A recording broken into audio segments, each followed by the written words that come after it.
Hello friends, welcome to the basics of geography series. और ये this is our IAS conclave institute which provide you free as well as premium videos on various subject, and I am Rohit Mandan to facilitate you on this and geography incubation series. This series we have started for those students who are lacking somewhere in their fundamentals. उनके fundamental strong नहीं है, basics अभी जो है week है बहुत ज्यादा। तो इस सीरीज में हम क्या कर रहे हैं, हम बेसिक्स ऑफ ज्योग्राफी को कवर कर रहे हैं ताकि अच्छे से ज्योग्राफी का जो फंडामेंटल है वो तैयार हो सके। ठीक है, तभी आप अच्छा एग्जाम में कर पाएंगे। अब हम जो है सीरीज में मिनरल्स का जो सीरीज है, मिनरल्स में और मैटर का, वो हम कवर कर चुके हैं पूरा चैप्टर मिनरल्स और मैटर के लिए। तो इसके लिए आप हमारी जो प्रीवियस वीडियोस हैं उनको आप रेफर कर सकते हैं। पहले आप उनको देख लीजिए, फिर ही आपको आगे का समझ आएगा। ठीक है, अब इस उसमें हम देख रहे हैं मैग्मा एंड इग्नियस रॉक। तो ये जो हमारा चैप्टर है, इसमें हम इस सीरीज में हम क्या देखेंगे, मैग्मा एंड इग्नियस रॉक। ठीक है, तो सबसे पहला हमारा क्वेश्चन आता है कि what is magma and how does magma differ from the lava. बहुत से स्टूडेंट्स का एक क्वेश्चन होता है, मैग्मा और लावा के बीच उनको डिफरेंस नहीं पता होता है। बट इस वीडियो में आपको ये क्लियरली एक कंसेप्ट आपका क्लियर हो जाएगा कि लावा और मैग्मा में क्या डिफरेंस होता है। लावा और मैग्मा में जो डिफरेंस होता है, एज पर दी अगर जियोलॉजिस्ट की डेफिनेशन से भी हम देखें तो क्या होता है, बेस्ड ऑन दी लोकेशन, हम उनको लोकेशन से डिफरेंस करते हैं। ठीक है, अगर मैं ये कहूं कि ये अर्थ की क्रस्ट का लेयर है, ठीक है, अर्थ अर्थ क्रस्ट लेयर है, ठीक है, और अगर मोल्टन रॉक है, मान लिया नीचे अब टेम्परेचर इंक्रीज हुआ है, ठीक है, जैसे मान लिया कहीं कन्वर्जेंट प्लेट बाउंड्रीज में या फिर कहीं भी मेंटल प्लम में आपका है, तो क्या होता है कि जो मैग्मा है या मोल्टन रॉक, तो मैग्मा क्या होता है हमारा, मोल्टन रॉक। तो जब मोल्टन रॉक आपकी इनसाइड मींस विद इन दी अर्थ है, मोल्टन रॉक अगर विद इन दी अर्थ है तो उसको हम क्या बोलते हैं, मैग्मा। तो मैग्मा क्या है, molten rock with in the earth. But when ever this mental rock went out ना, ये वेंट हो गया ना, तो वेंट आउट कैसे होगा, जब वोल्केनिक इरप्शंस होता है। तो whenever there is an volcanic eruption, तो ये जो मैग्मा होता है ये फ्लो करना स्टार्ट कर देता है, और जैसे ही सरफेस पे आता है इसको हम क्या बोलते हैं, इसको हम लावा बोलते हैं।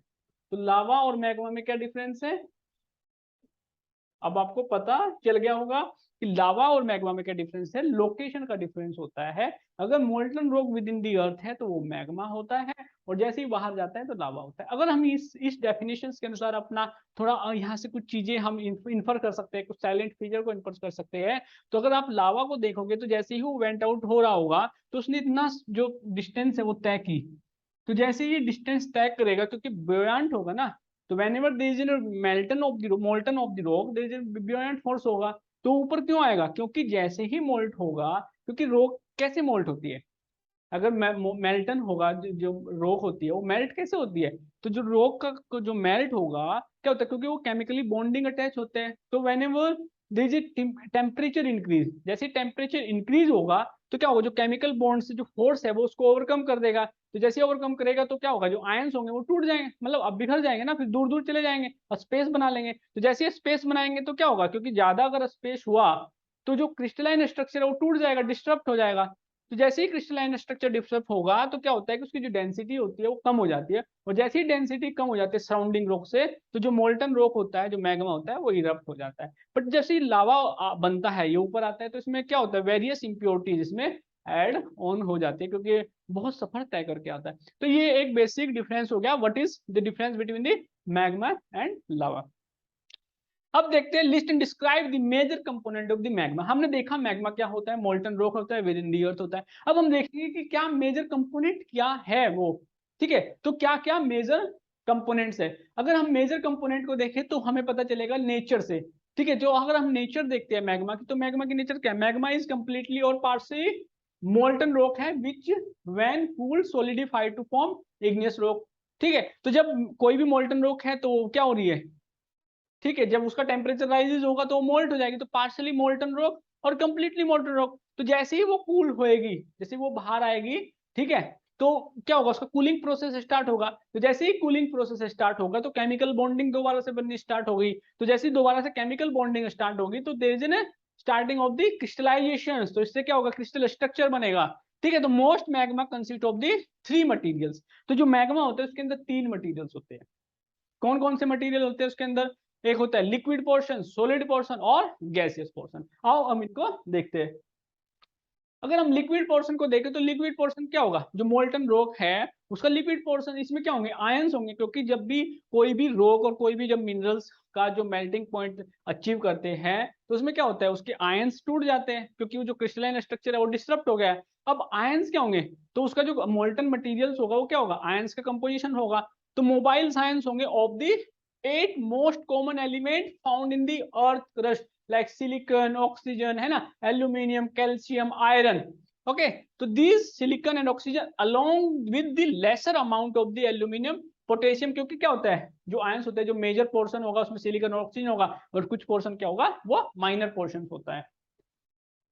सॉलिड पोर्शन क्या होगा? सॉलिड पोर्शन होगा जो the solid component in magma are crystal of silicate minerals. और ऐसा नहीं है कि ये सारे मैग्मा में पाए जाएंगे। अगर मान जैसे पार्शियली मोल्टन रॉक है तो उसमें क्या होगा? सम सॉलिड जो है सिलिकेट के मिनरल्स पाए जाएंगे, क्रिस्टल। ठीक है। तो as magma body cools the size and the number of the crystal, क्योंकि जैसे कूलिंग होएगी तो सॉलिडिफाई और क्रिस्टल बनना स्टार्ट हो जाएगा। ठीक है। तो during the last stage of the cooling the magma body is like a crystalline मस। क्रिस्टलाइन मस क्या होता है? क्रिस्टलाइन मस मतलब होता है सॉफ्ट, कोई भी सॉफ्ट बॉडी होती है और जो जैसा जिस बॉडी में उसको रखा जाता है उसी का आकार ले लेता है। तो इसलिए बोला भी गया है resembling a bowl of very thick oatmeals. जैसे ओट मिल्स होते हैं तो रिजेंबल कर लेता है उसको बाउल को। तो that contains only small amount of melt. ठीक है। तो ये सॉलिड पोर्शन हो गया। अब देखते हैं गैसेस कंपोनेंट। तो ये गैसेस कंपोनेंट को हम वोलेटाइल्स भी बोलते हैं। ठीक है। तो जो गैसेस कंपोनेंट होते हैं मैग्मा के call volatiles and materials that vaporise at the surface. ठीक है। तो सरफेस प्रेशर पे क्या होता है? वेपोराइज होता है। बट होता क्या है कि जैसे मेल्टन रॉक अंदर होता है, ठीक है, मोल्टन रॉक, तो वो मेल्ट होती है तो वो क्या होता है क्योंकि रॉक जब तक ऊपर से वेंट आउट नहीं होगा इसमें रॉक में तो प्रेशर रिलीज नहीं होगा। जैसे प्रेशर रिलीज नहीं होगा तो बुयांसी फोर्स पर काम नहीं करेगा। ठीक है। तो जैसे ही प्रेशर रिलीज होता है तो मेल्टिंग पॉइंट भी डाउन होता है, तो जो रॉक होती है वो मेल्ट हो जाती है पार्सली और कंप्लीटली। तो गैस जो है उसको ऊपर प्रेशर उस पर डालती है तो जो मोल्टन मटेरियल है वो ऊपर आता है। बट वो अभी वो कन्फाइन है विद इन दी अर्थ। ठीक है। तो these most common volatiles found in the magma are water vapour, carbon dioxide, sulphur dioxide, which are confined by the immense pressure exerted by the overlying rock. Okay, तो these gases tend to separate from the melt. कब वो separate होंगी? जैसी went opening होगी ना तो उससे क्या होगा? प्रेशर रिलीज होगा और जैसे ही move towards the surface from high to low pressure environment. Okay, so as the gases build up they may eventually propel magma from the vent. अगर वो गैसेज अभी रिलीज नहीं हुई है, ठीक है, जैसे मान लिया, अब क्या होता है कि इनका यूज क्या होता है? जब आप गैसेस कंपोनेंट को देखते हो तो मैग्मा में, अभी तो मैग्मा में क्या है? ये मिक्सर है इनका, अभी तो मैग्मा में मिक्सिज है। बट जैसे ही मैग्मा क्या होगा? कूल होगा, ठीक है, और वो सोलिडिफाई होगा, क्रिस्टल बनाना स्टार्ट होगा। अब ये जो गैसेस कंपोनेंट है ये सेपरेट होना स्टार्ट हो जाएंगे। तो जो गैसेस कंपोनेंट है जिनको हम वोलेटाइल्स बोलते हैं, अब ये कैसे काम करेंगे? With in the earth rock formations में जब ये उससे फ्लो कर रहे होंगे तो ये क्या होंगे? केमिकल वेदरिंग होंगे, उसमें बहुत बड़ा मेजर रोल ये प्ले कर रहे होंगे। तो इस तरीके से हमने देखा है कि मैग्मा क्या होता है, लावा और मैग्मा में क्या डिफरेंस होता है। ठीक है। फिर हमने मैग्मा के जो डिफरेंट कंपोनेंट्स होते हैं वो हमने इस सेशन में देखे हैं, जैसे liquid portion, solid portion and gaseous portion. अगर आपको ये वीडियो पसंद आई है तो please like and subscribe our YouTube channel और इसको शेयर भी कीजिए। Thank you guys.